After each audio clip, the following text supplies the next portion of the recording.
Hello, everybody. Happy New Year. I think we can still say that. Second week of 2021.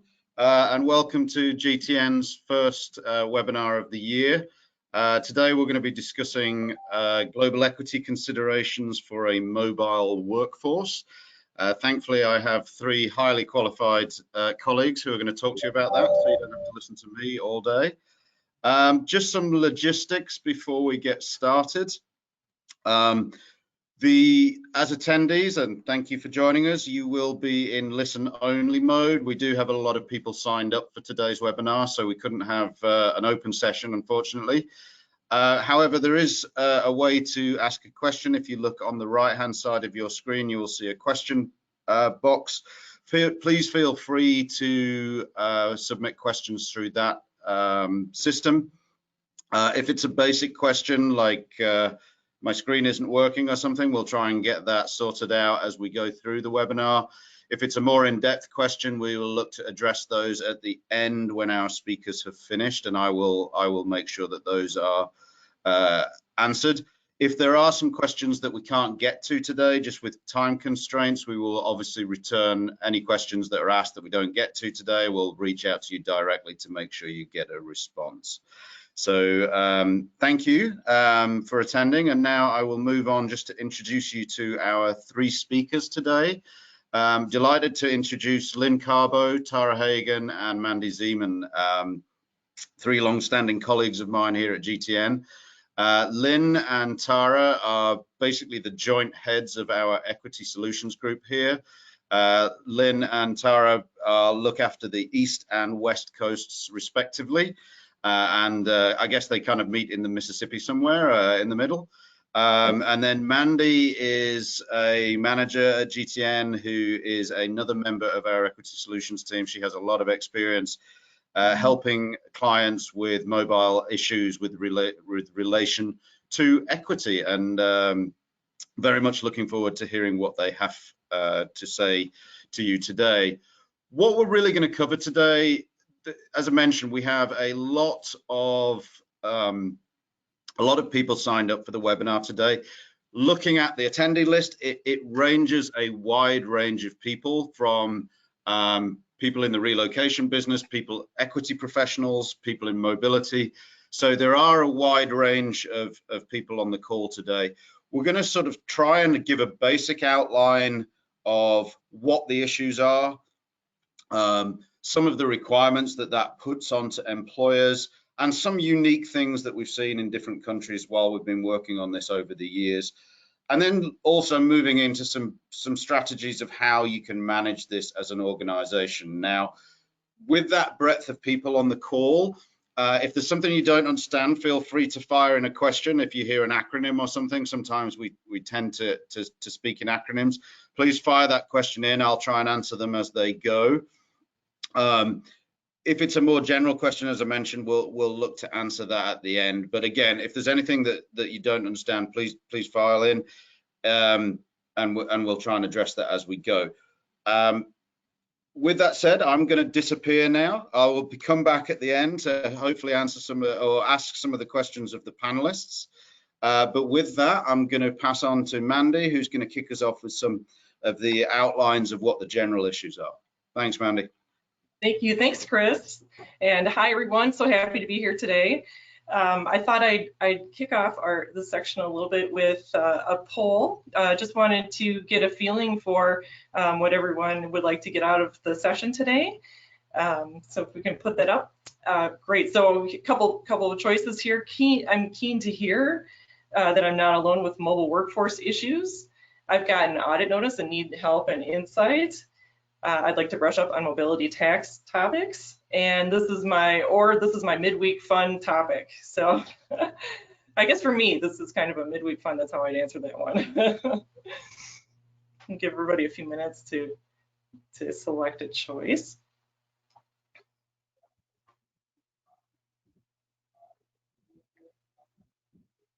All right, and I think we'll close that here. All right, I think we see the results. Looks like most people are interested in brushing up on mobility tax topics. So I think you've come to the right place.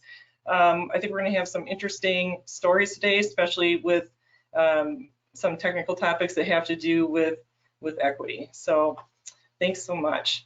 All right, so what we wanted to do, we're not going to get into all the nuts and bolts of sort of basic things. We're going to skim over much of that, but certainly if you have questions, as Chris mentioned, feel free to raise those or write them into the chat. I do want to start with a couple of the sort of more basic tenets that drive this whole discussion. So for a very beginning, kind of a base level, what is a mobile employee? And I think it's interesting to look at this because this has changed historically, where if we look back maybe 15 years ago, a lot of times it really was people who were on defined assignments, usually tax equalized. They'd go to another country. There were a lot of set parameters about this, right? So these were things that were kind of easily, managed and not usually initiated by the employee. These days we have a lot more different types of mobility issues or mobile employees. So it can really range from everything from your traditional assignment that I was kind of mentioning, where you might have a client that sends somebody who has a specialized skill to oversee maybe the build out of a manufacturing facility in another country, to all the way to employee initiated transfers or requested transfers. So there really is a wide range. There also could be, lately, I think the more emerging item is that we're seeing with COVID, we have a lot more of what we'd say remote workers or work anywhere, where people maybe aren't working from what their typical home location was when they were originally hired, or pre-COVID, I should say, and maybe are shifting to working in an area where maybe they want to live someplace that has lower costs, or maybe they've kind of gotten stuck in an area for a while just because of travel restrictions. So these are some new things. We might see it from state to state or from country to country. So it really is kind of a global issue. Next slide, please. Great. So what I'd like to do, as I mentioned, take a step back and look at some of the basic tax tenets or the basic tax principles that drive this discussion.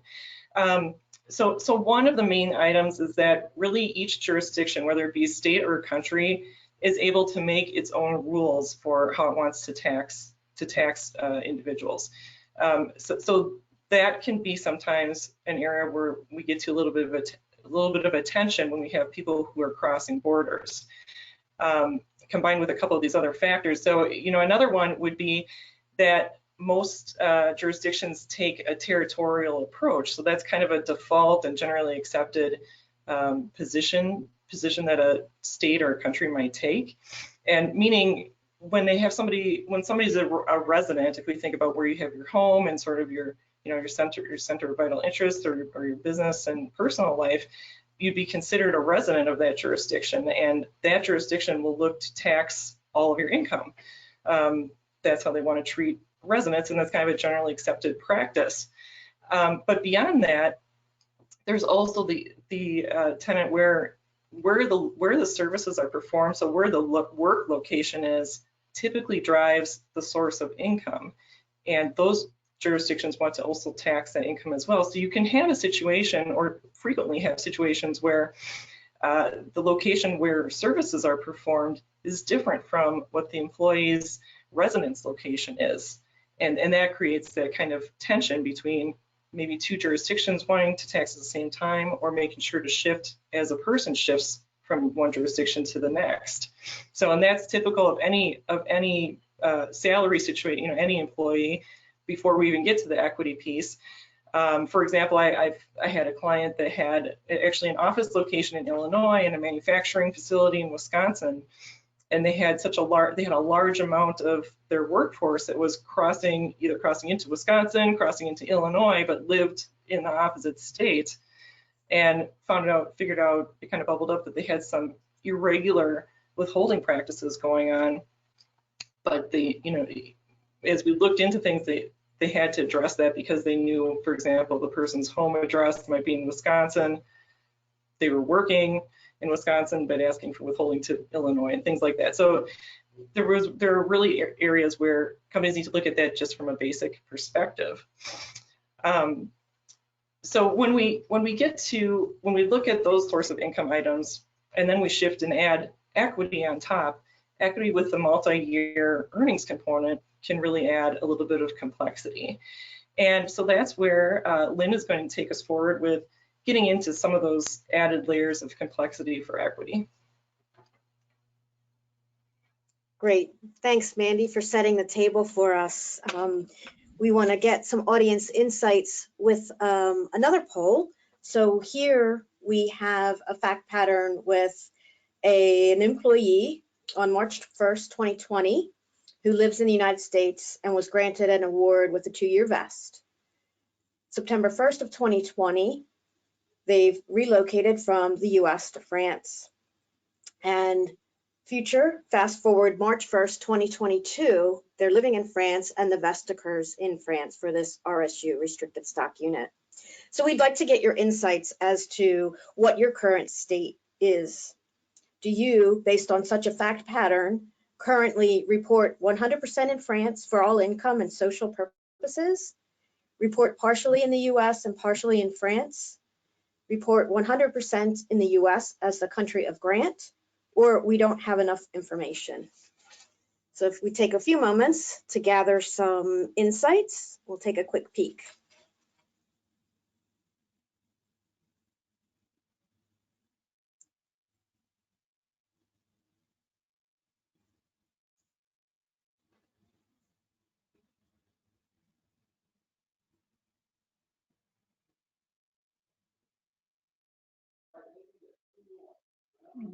All right, so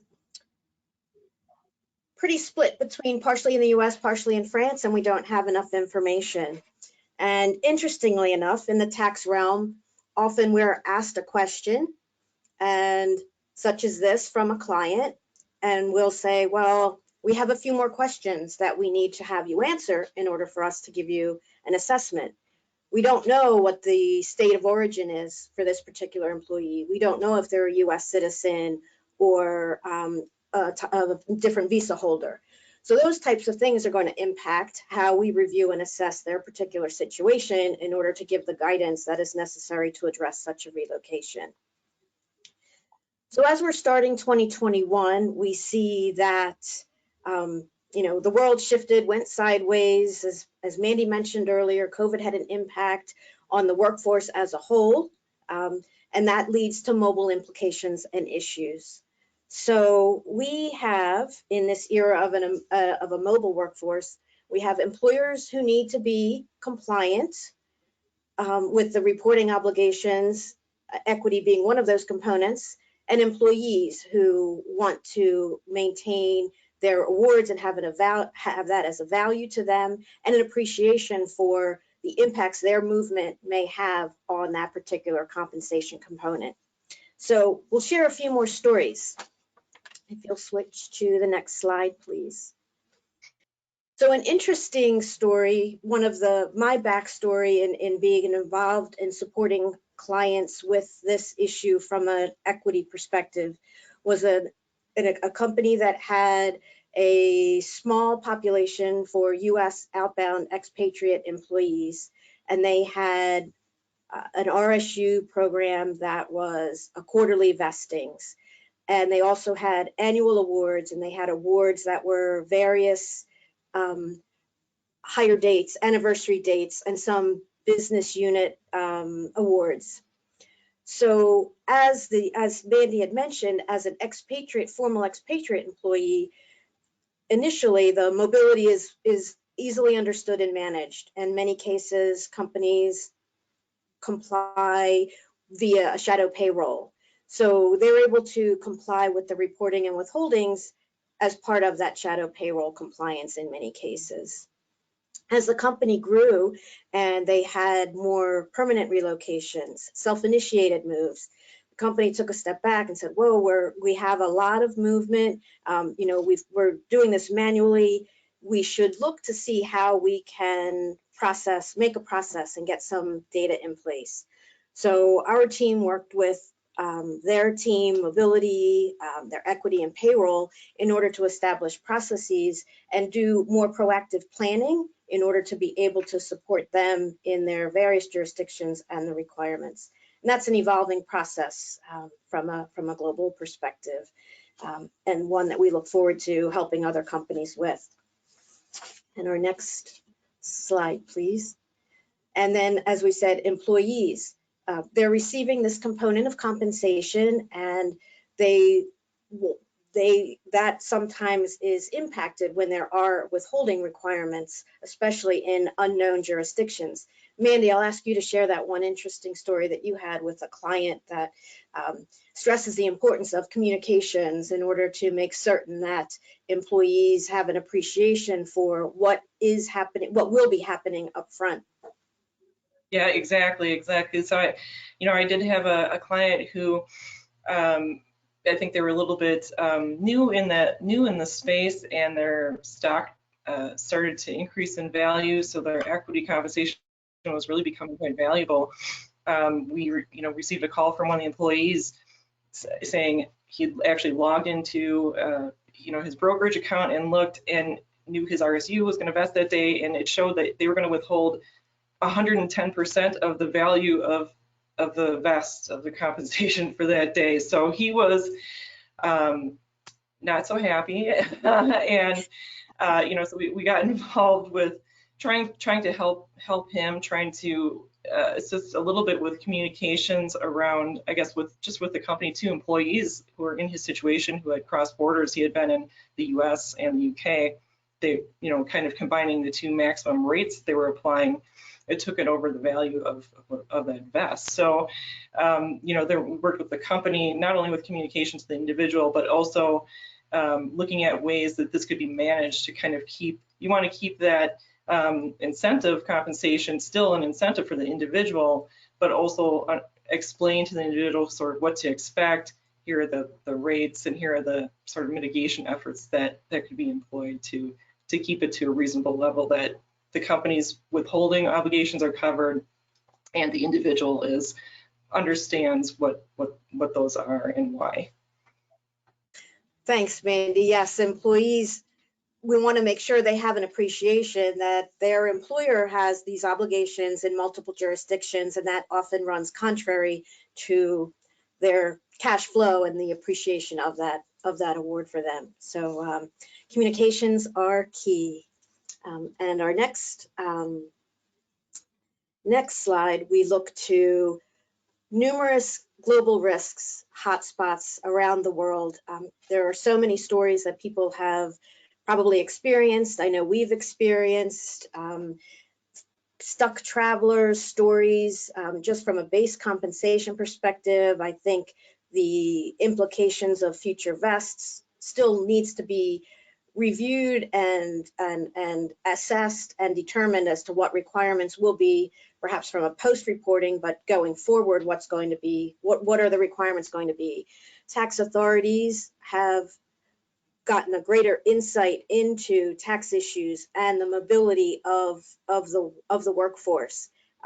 People being parked in certain places because of visa issues, people who were sheltering in place, but maybe sheltering in a vacation home in a non-taxing jurisdiction, or maybe even another taxing jurisdiction. So there's an endless array of fact patterns that we look forward to tackling down the road and making some headway.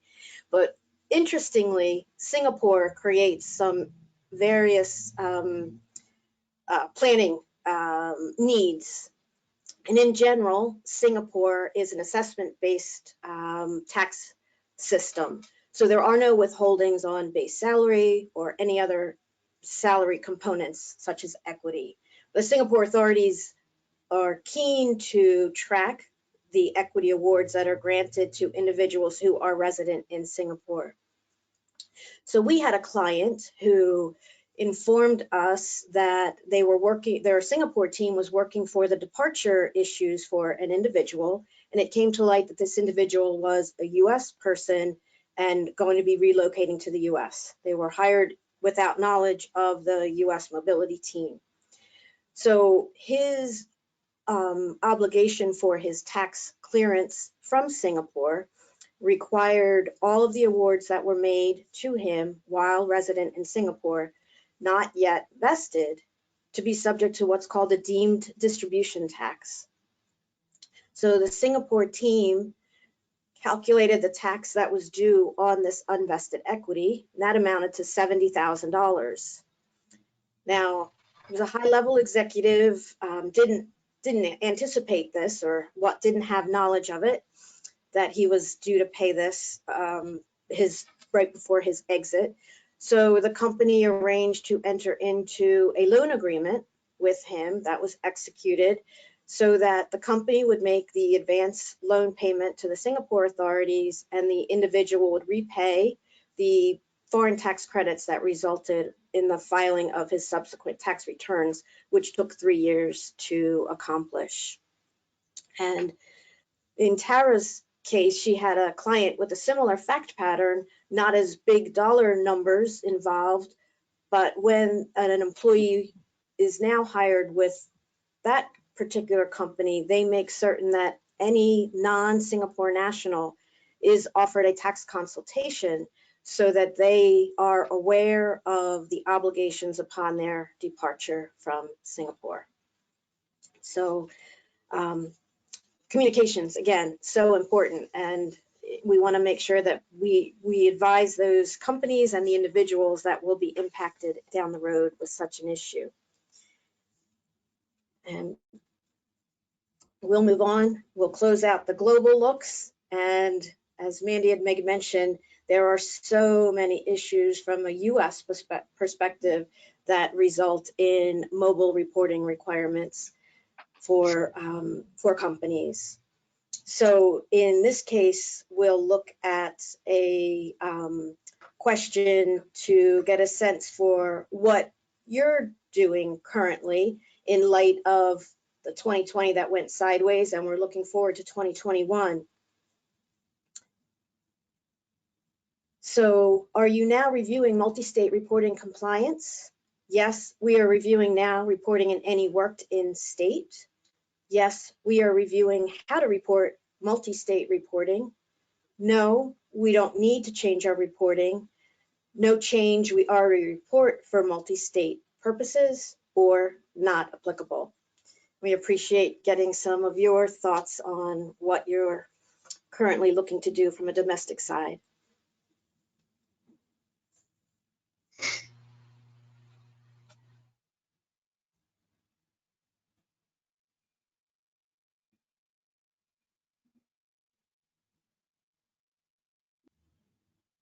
Thank you. Many are not applicable, won't change.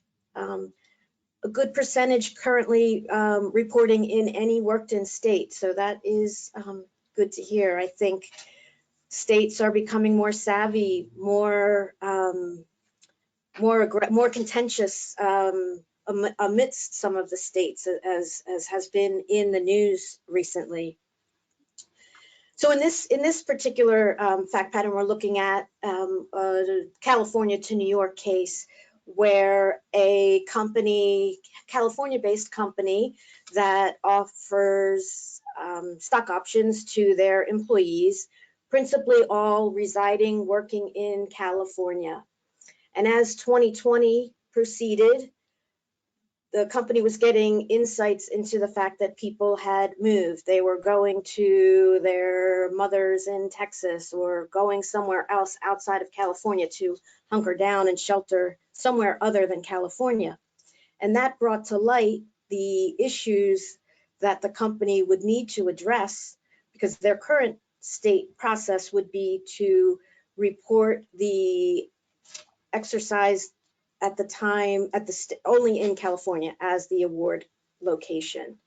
So in this case, we have an individual who March 1st, 2020 was residing in California and received an award. In September, they decided to go to the east, to New York. So fast forward March 1st of 2022, they will be New York resident when that award vests.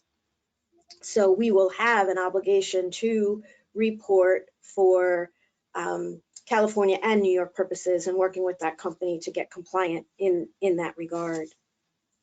So it's important to work and get a sense for the population, how to get the current state and where the risks are in terms of working to get a process to assess. And our next slide is looking at some domestic state considerations. We have 41 states and DC that assess an income tax. And as Mandy had made mention earlier, we have income tax obligations for where we reside and also where we perform the services. And when we start moving, even within the United States, we create obligations for reporting.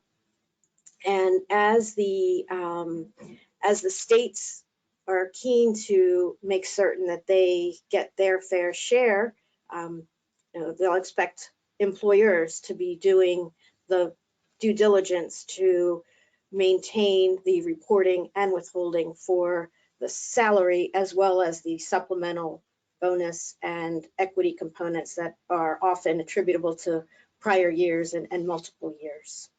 So we have an interesting fact pattern. Tara had made mention of a client that raised a potential movement from Russia to work in Massachusetts, but the individual is going to live in New Hampshire. And New Hampshire does not have an income tax, and Massachusetts does. That's where the company is located. So as has been in the news, we know that Massachusetts is taxing the commuting employees who may be living in New Hampshire and are not able to commute into Massachusetts based on the office closures. Massachusetts is saying they're still entitled to those monies. And New Hampshire is saying their taxpayers should not be obligated for that. And several other states have joined in that argument. So more to come. And Tara will be working with the company and the employee and share the ongoing progress with this issue, and then speak to, what's the plan as things evolved, making sure they're informed as this relocation moves forward. And as Mandy mentioned earlier, Illinois and Wisconsin, just a whole commuter type of arrangement and domestic setups, so important, and states will be vigilant, and we want to make certain that we work to make certain that those issues are addressed and taken care of. We have one more to look at from a state risk perspective. And as Mandy mentioned, the sourcing procedures and how to base what is due based on where it is services have been performed. And most states don't have designated methodologies for sourcing. We do have a few states that will source from grant to vest. We have Georgia and New York, and then grant to exercise for Arizona and California, and then some other states with some interesting twists in between. So if we have a Texas-based company that had an individual who was assigned for an extended project to work in Georgia for a time, and the review of the fact pattern and the rules and requirements for Georgia brought to light the requirement of the lesser of 5% of total earnings or $5,000. And this project was ongoing, and an RSU had vested, an annual RSU had vested it while this period of time that the person was on the project. So as the company became aware of the obligation for the base salary and getting compliant with that, they informed the employee as to the obligations also for their equity reporting. Not necessarily what an employee wants to hear, but it's communicated and shared up front, and knowledge and sharing goes a long way. So that covers some looks around the world and around the United States. And I know Tara wants to share some issues and how to review for compliance reporting and assessments. Thank you, Lynn. So we're going to start this section. Also, I'll hold up a minute, Jen, on the polling question, but we will start quickly with a polling question.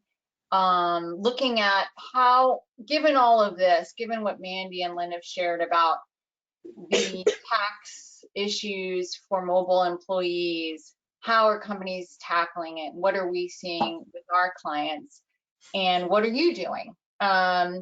You know, from the point of I'm aware but not compliant, and maybe there's some out there who aren't aware and aren't compliant. I've certainly heard that along the way. We didn't know and they weren't compliant.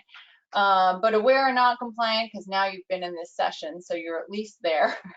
Partially compliant, maybe you're doing international only, maybe you're doing domestic only, although I haven't seen that too much. If you're fully compliant and you handle it all in-house, that's pretty unusual, but certainly I've seen partially compliant and handled in-house, and fully compliant with the help of a third party like a tax firm or another provider, or not applicable. So I'll let you have a few seconds to pick one of those answers. And like I said, we see all of these kind of stages for employees of being, especially you know, at GTN we're doing a lot of companies new to business and are newly going international. So it's a new issue. They don't have a big population of expats and maybe not something they're aware of. So it looks like we've got a lot of folks fully compliant, getting help, and then some folks partially compliant, which makes sense. So we will go into a little bit more about strategies around attacking this issue, either because you want to become more compliant than you are, whether you're not compliant at all or whether you're partially compliant, or whether you have a process but maybe you think it's not super efficient, or you'd like to make it more efficient for you, your team, your employees, and so on. Next slide. Oh, before we go to that, I'm going to have Mandy share a story about one of her clients and kind of tell a story about a company that was learning about this issue. Right, yeah, exactly. So, so I think it's, you know, my understanding is it bubbled up a little bit through a tax audit, which, you know, so for all of us, none of that's never good news for something to bubble up through an audit or a payroll audit. You know, to their credit, what they decided to do was go through and just really expand their net and look back to what is their population. So they've kind of had to go a little bit back in time and do a retroactive study to get their arms around the full issue, and then from there going through and mitigate, I guess, looking at what makes sense for them. Does it make sense to do things retroactively? Does it make sense to do things going forward only? You know, assess the risk and the exposure. So you know, those are the kinds of things that I think if you're able to get ahead on it, or look at kind of a phased approach, maybe target your certain groups that make sense or that have higher exposure. You know, those things can kind of really help. A lot of it, you know, honestly, it doesn't. It comes out of audit sometimes, and that's just that's just a fact of life. So, but there are things you can do to kind of mitigate that and manage that and get your arms around that going forward. Right, an audit is not necessarily a fun way, but I have, you know, another story of sort of dragging the company into compliance where, and looking at this page, one of their senior executives was in India, relocated to the US, had trailing equity to report in India. The company wasn't reporting or withholding in India. The executive was reporting on his tax return and had to pay tax. In addition, had to pay penalties and interest because the withholding didn't happen as it should have. And that executive went back to the company to get reimbursed for that penalty and interest. And the company paid it because it was their obligation to have withheld at the time of the equity event. And since they hadn't done it, these penalties and interest arose. And that really, I think, the company had been kind of looking at it in a minimal way, and it really expanded their view on we can't have this happen, no less because of the compliance issue, but of the employee experience issue. But it's hard, right? I think the reason we see companies not doing the compliance is they maybe have a small population. So it seems like a lot of work for a smaller population. It's hard to be compliant, and that doesn't change. We're tax people, right? So we want to be compliant, but we also understand that there's a risk tolerance with companies around when they're going to, how and when they're going to implement a compliance for the mobile employees. And like we've talked about, there are a number of issues that come up, whether it's audit, whether it's 110% withholding, some bad things that happen when you're not doing what you need to do as a company and for your employees. So it's not so uncommon that we see this tackled in stages to try and get compliant. The senior executives, like it or not, are typically a higher exposure because of their higher dollar awards. And sometimes in some companies, that's the only population that's getting awards, right? If it's not a broad-based equity program. And so that can be the sort of first population to tackle in terms of trying to get compliant if you're not compliant at all. And then progression has happened.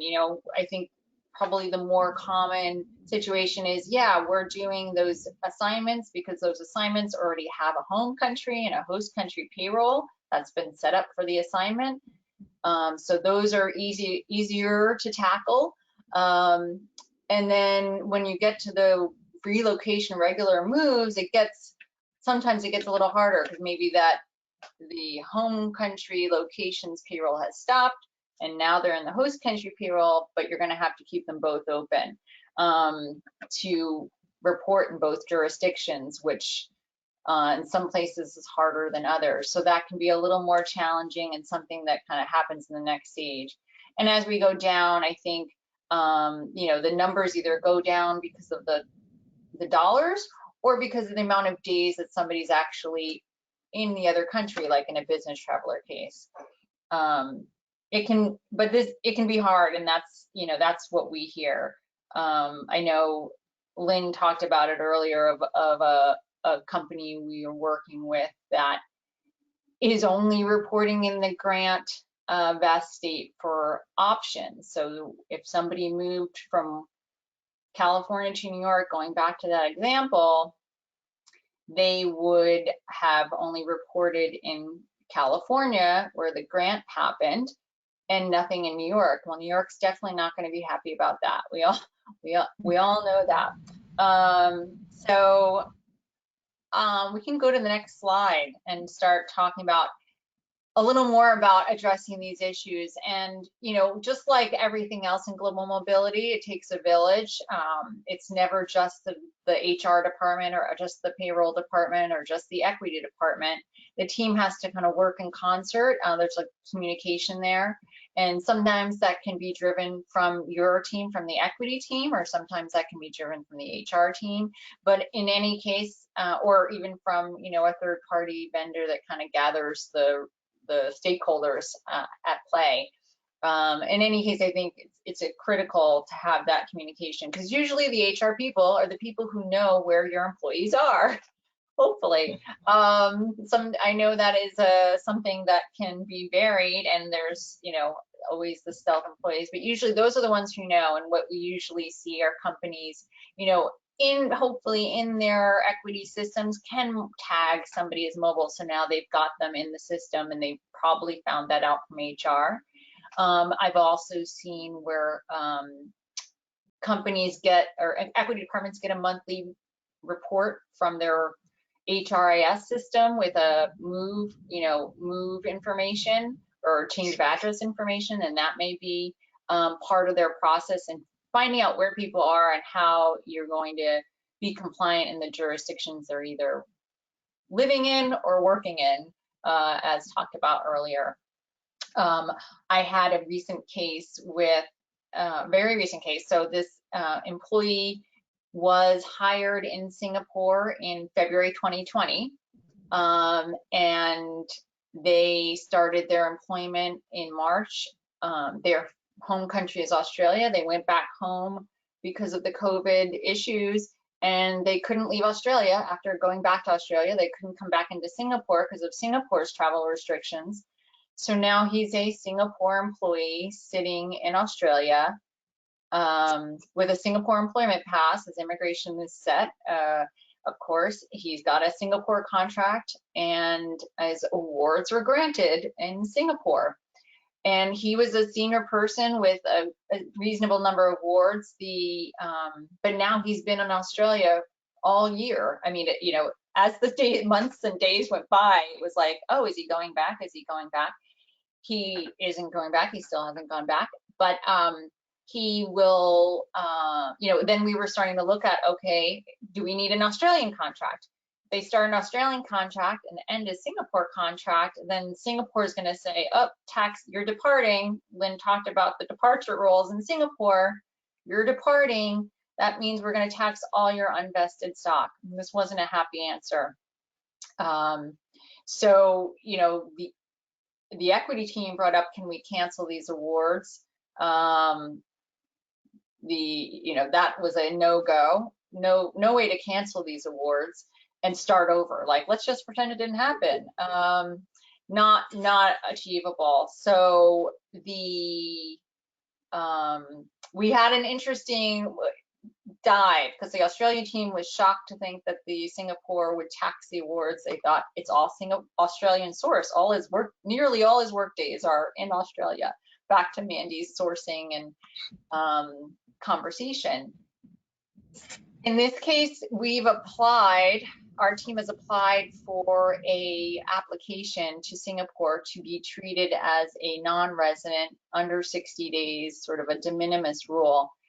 They don't have to grant it, so we're still waiting to hear, but that is now where that case is sitting. And there's been, you know, like Lynn said, just a sort of slew of interesting cases that touch mobility, touch equity, and it's been a team effort, I think, to get through those.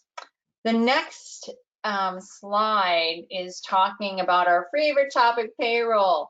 One of my favorite topics. So there's so much to talk about in payroll for equity, and I know that, you know, equity is equity, and there's a whole other team that's doing the payroll, but there's a lot of teamwork that has to happen there.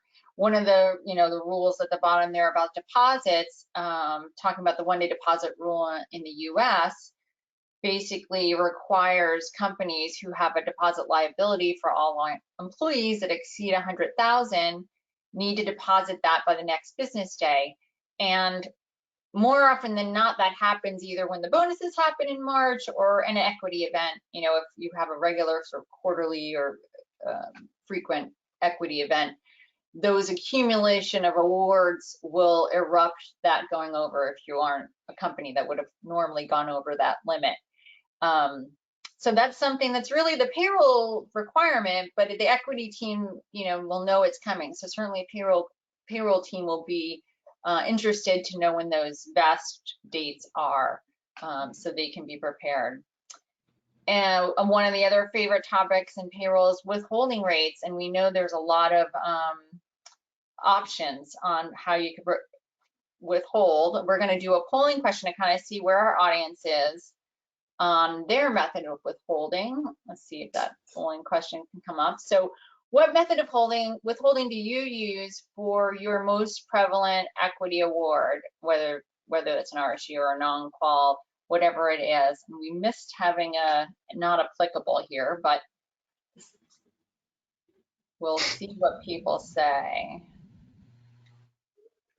And I will comment. I kind of feel like I want the Jeopardy music. We don't have any music in this show. I know, I'm looking for music. So the share withholding is an option, sell to cover, withhold from salary, or cash collection from the employee. Let's see what we've got. So share withholding, I was going to say the top two are probably the most common I see. I think share withholding being probably the most common, as it's looks like our audience has the same experience. In terms of that share withholding or the withholding rate that is used, we frequently do see companies using a top rate around the world, and that's a rate that's typically provided by a tax or legal vendor to confirm the rate, the top rate that might be used. That's usually incorporating an, you know, like this says here, an income tax, a social tax, so that they're not under withheld. There's no collecting from the employee. But the other side of that coin, when you're using a top rate, and certainly your plan has to allow it, is that you're over withholding. And so there could be then extra, especially when you're using that share withholding, you're taking more shares from that employee. And that might not be the best answer for the company or the employee. They sort of are losing some of their award, if you will, if you're taking it away for taxes they don't owe.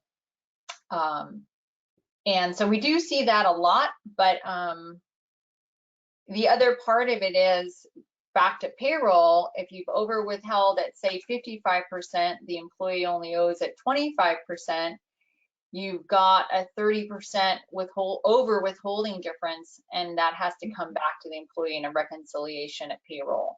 So that just adds another layer of complexity. Lynn has a story, I think a live story of some of the logistics of those I'd like her to share.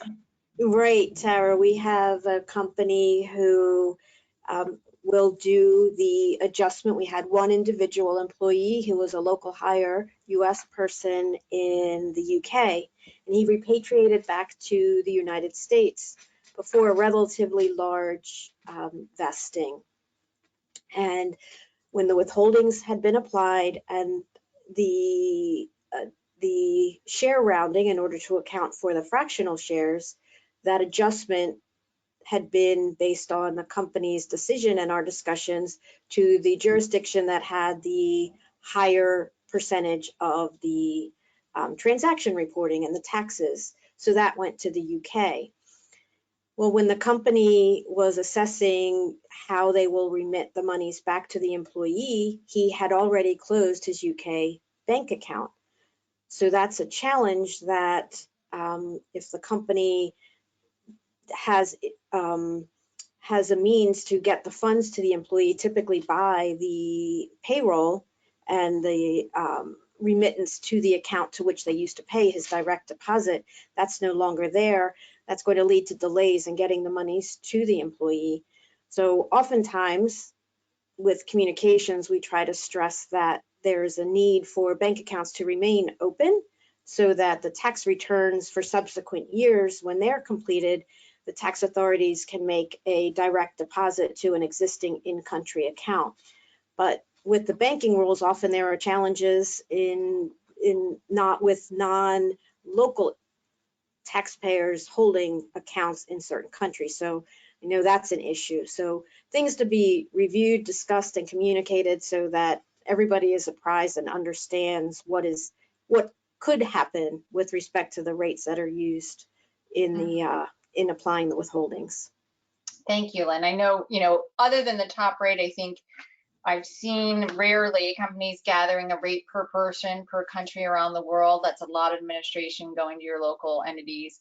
I think, what we tend to use is a graduated rate that sort of matches to their marginal rate based on their salary and their compensation. So a real sort of calculation, but a more automated one than the manual one going around the world.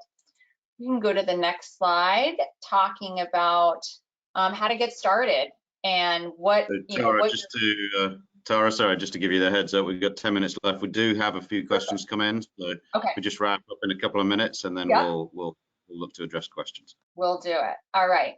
So in terms of high-risk locations, I think we've talked about some of them, the UK, Singapore, maybe due to that deemed acquisition. In terms of domestic, you know, New York and California are always the hot topics, the usual suspects there. And then the high level individuals we've talked about. And it's going to be, you know, company to company, what is your issues? What are your high risk locations? What I've seen companies do, some of them have like a one pager to all their relocating employees that comes from HR, might be included with HR package, or also include with an equity pack materials that say, hey, you're going to be taxing more than one jurisdiction. The company has an obligation, and you know, like it or not, that's not how it's read, but that's the idea, a nicer message. I've also seen, you know, obviously we do tax consultations with moves, and so equities talked about there. But I've seen companies kind of add on that a very more personalized equity memo of from here to here, this is the tax laws, and this is sort of a sample calculation. And then even deeper would be a detailed calculation, which would be nicer and more customized for maybe a high level dollar situation. And then thinking about, in some cases, there actually could be planning. You know, Lynn talked about with Singapore planning, but planning in terms of timing a move either before or after a vesting event, or exercising maybe before a move to either improve your tax answer globally. Next slide. And this is really talking to, you know, we're talking about all these other people, payroll, HR, the employees. What about the equity team? They, you know, you're the ones kind of holding the fort on this, and how do you do it? You know, we see people, like we talked about, handling it internally, maybe doing hand calculations, data entry, but also more often with a third party, getting a more automated process to have uploadable reports versus manual data entry or API feeds. And so there's things to do to make the load lighter, easier, more efficient for your team. Next slide. And then we've kind of put together a roadmap that we're going to send out afterwards that talks to how, if you're looking to either implement a program or upgrade your program, what do you look at and how do you implement? And this just talks about, you know, so some of the highlights from that document that we'll send out. And I'll leave it there and see what questions we have. Excellent. Thanks, Tara. Sorry, I'm just turning my camera back on so everybody can see me. Thank you very much, guys. That was very interesting. I know we covered a lot of area, a lot of ground there, a lot of different areas. What I think it just highlights is some of the complexity that's involved with this multi-jurisdictional reporting that happens. Very good question that we got in, which I will just address to the general panel. Let you fight amongst yourselves as to who wants to answer. In the event that you fail to properly report and withhold in the different jurisdictions, countries, what kind of penalties or fees might be involved where you have a compliance gap? Such a good question. Yeah, you know, there's funny things, right? Because one is you've got the employer obligation, and sometimes what can happen if you fail to withhold as an employer is you have the obligation of the tax. The employee is now not obligated to pay the tax on the award, but the employer is if you fail to withhold. And that's true in many jurisdictions around the world, that the authorities can come after the company versus the employee. You know, sometimes we see a solve that happens on a tax return. And so maybe they fail to withhold from employee level. They can cure this on a tax return for the employee to report and pay taxes. And in that case, it's going to be country by country in terms of the penalties and interest that might be applicable. Certainly, there's usually interest because you've not paid in timely, and there could be other penalties applied. I don't know if Lynn, you or Mandy want to comment? But, yeah, I mean, to that point, I think it can range, but certainly depends on the jurisdiction. I've seen recently there was one of my clients acquired a company, and the legacy company was audited in Austria, and they've assessed 100% of the salary, and the 100% of the liability of what they should have paid, and interest and penalties on top of that. So, they're assessing $500,000 of tax plus interest and penalty, got up to around, I'm sorry, in euro, I should say, got up to around 650,000 euro. So that's a big hit to the bottom line. That one, luckily, we've found ways to go back and work with the tax authorities on that, but you don't want to be in that situation if you can avoid it. Yeah, I know certainly in the UK that there is a possibility of a penalty up to 100% of the tax that has not been withheld. So the company in that case would be required to pay the tax plus 100% again. So yeah, it can get very, very expensive. Typically, you'd look to kind of get some kind of settlement down from there, but that is the worst case position that can happen for the UK. So challenging. Sort of a follow-up question to that is, well, two parts really. First of all, where are we seeing audit activity in this area, and are we seeing audit activity? I know we mentioned high-risk countries, but where are we actually seeing audits happen and this kind of thing get discovered? I can jump in. I've seen minimal. Go ahead, Lynn. No, I've seen minimal. I mean, UK, Chris, I would say, and I think Australia, although they don't have currently a withholding, there's payroll obligations in Australia for the employer. So that match with the reporting for the shares and whether in fact the employer, not necessarily income tax, but employer is coming into play. So I know our colleagues in Australia stress the importance of the ESS reporting and set up an appropriate equity component from the employer payroll perspective. Yeah. And I think states, like we talked about earlier in this session, the states are definitely the hot topic now because they're fighting over this situation with COVID and having employees that were working in their buildings. In Philadelphia, for example, I know Lynn and I are working on a case in Massachusetts, but are living somewhere else. And the states are saying, wait a minute, we don't care that you're not working here. This is where you're supposed to be. So we want you to pay here anyway. So the states, I think, are really a hot topic right now. And just final follow up to that, and Tara, I'll sort of aim this to you just because you were talking about some of the process there.